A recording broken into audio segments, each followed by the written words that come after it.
ये सदन 1975 में देश में आपातकाल इमरजेंसी लगाने के निर्णय की कड़े शब्दों में निंदा करता है। भारत के इतिहास में 25 जून 1975 के उस दिन को हम हमेशा काले अध्याय के रूप में जाना जाएगा।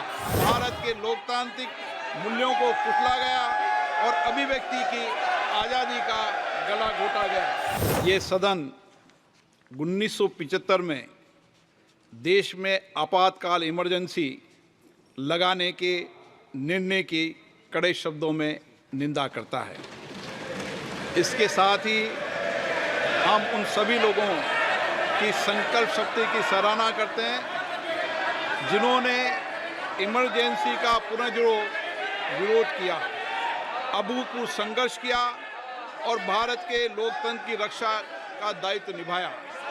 भारत के इतिहास में 25 जून 1975 के उस दिन को हम हमेशा काले अध्याय के रूप में जाना जाएगा। इस दिन तत्कालीन प्रधानमंत्री श्रीमती इंदिरा गांधी ने देश में इमरजेंसी लगाई और बाबा साहब अम्बेडकर द्वारा निर्मित संविधान पर प्रचंड प्रहार किया था। भारत की पहचान पूरी दुनिया में लोकतंत्र की जननी के तौर पर है। भारत में हमेशा लोकतांत्रिक मूल्यों और वाद संवाद का समर्थन हुआ, हमेशा लोकतांत्रिक मूल्यों की सुरक्षा की, उन्हें हमेशा प्रोत्साहित किया गया। ऐसे भारत पर श्रीमती इंदिरा गांधी द्वारा तानाशाही थोप दी गई, भारत के लोकतांत्रिक मूल्यों को कुचला गया और अभिव्यक्ति की आज़ादी का गला घोटा गया। इमरजेंसी के दौरान भारत के नागरिकों के अधिकार नष्ट कर दिए गए, नागरिकों से उनकी आज़ादी छीन ली गई। ये वह दौर था जब विपक्ष के नेताओं को जेल में बंद कर दिया गया, पूरे देश को जेल खाना बना दिया गया। तब की तानाशाही सरकार ने मीडिया पर अनेक पाबंदियां लगा दी गई थी, न्यायपालिका की स्वतंत्रता पर अंकुश लगा दिया गया था। इमरजेंसी का वह समय हमारे देश के इतिहास में अन्याय काल का एक काला खंड था। आपातकाल इमरजेंसी लगाने के बाद उस समय कांग्रेस सरकार ने कई ऐसे निर्णय किए जिन्होंने हमारे संविधान की भावनाओं को कुचलने का काम किया। पूर्व और निर्दयी maintenance of internal secretary act Misa में बदलाव करके कांग्रेस पार्टी ये सुनिश्चित किया कि हमारी अदालतें मीसा के तहत गिरफ्तार लोगों को न्याय नहीं दे पाए। मीडिया को सच लिखने से रोकने के लिए parliament president protection of publication repeal act, press council repeal act और prevention of publication of objectionable matter act लाए गए। इस काले खंड में संविधान में 38वां, 89वां, 40वां, 41वां, 42वां संविधान संशोधन किया गया। कांग्रेस सरकार द्वारा किए गए संशोधन का लक्ष्य था सारी शक्तियां एक व्यक्ति के पास आ जाए, न्यायपालिका पर नियंत्रण हो, संविधान के मूल सिद्धांत खत्म किए जा सके। ऐसा करके नागरिकों के अधिकारों का दमन किया गया और लोकतंत्र के सिद्धांतों पर आघात किया। इतना ही नहीं, तत्कालीन प्रधानमंत्री श्री इंदिरा गांधी ने कमिटेड ब्यूरोक्रेसी और कमिटेड जुडिशरी की बात कही, जो उनकी लोकतंत्र विरोधी रवैये का एक उदाहरण है। इमरजेंसी अपने साथ ही ऐसे असामाजिक और तानाशाही की भावना से भयंकर चुनौतियों को लेकर आई, जिसने गरीबी, दलित और वंचितों को तबाह कर दिया।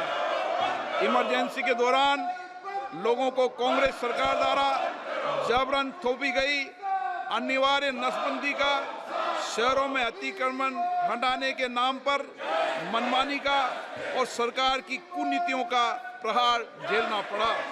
ये सदन उन सभी लोगों के प्रति संवेदना जताना चाहता है।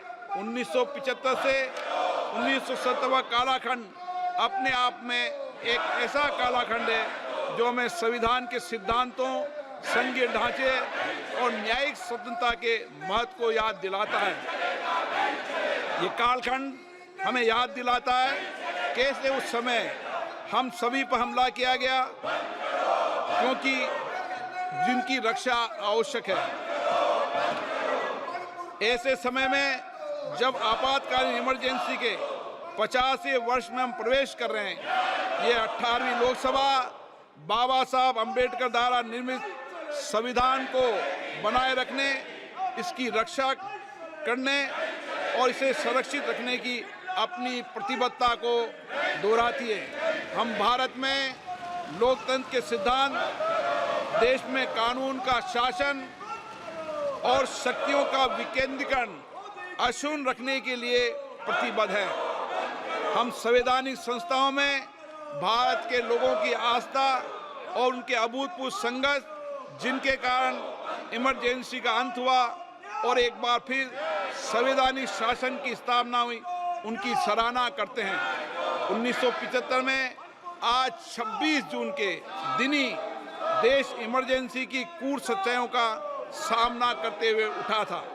1975 में आज ही के दिन कैबिनेट ने इमरजेंसी का पोस्ट फैक्टो रेक्टिफिकेशन किया था। इस तानाशाही और असंवैधानिक निर्णय पर मोहर लगाई थी। इसलिए हमारी संसदीय प्रणाली अनगिनत बलिदानों के बाद मिली दूसरी आज़ादी के प्रति अपनी प्रतिबद्धता को दोहराने के लिए आज के प्रस्ताव किया जाना आवश्यक है। अब हम ये जानते हैं कि हमारी युवा पीढ़ी लोकतंत्र के इस काले अध्याय के बारे में जरूर जानना चाहिए। इमरजेंसी के दौरान गैर कानूनी गिरफ्तारियां, सरकारी प्रताड़ना के चलते अनगिनत लोगों को यातनाएं सहनी पड़ी थी। उनके परिवार उनको असमित कष्ट उठाना पड़ा था। इमरजेंसी ने भारत के कितने नागरिकों का जीवन तबाह कर दिया था, कितने लोगों की मृत्यु हो गई थी।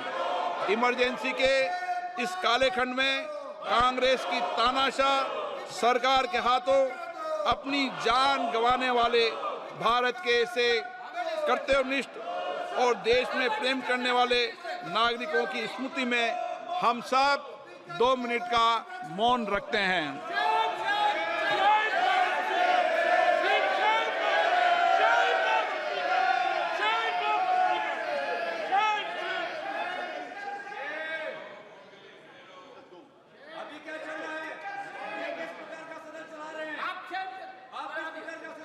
ओम शांति।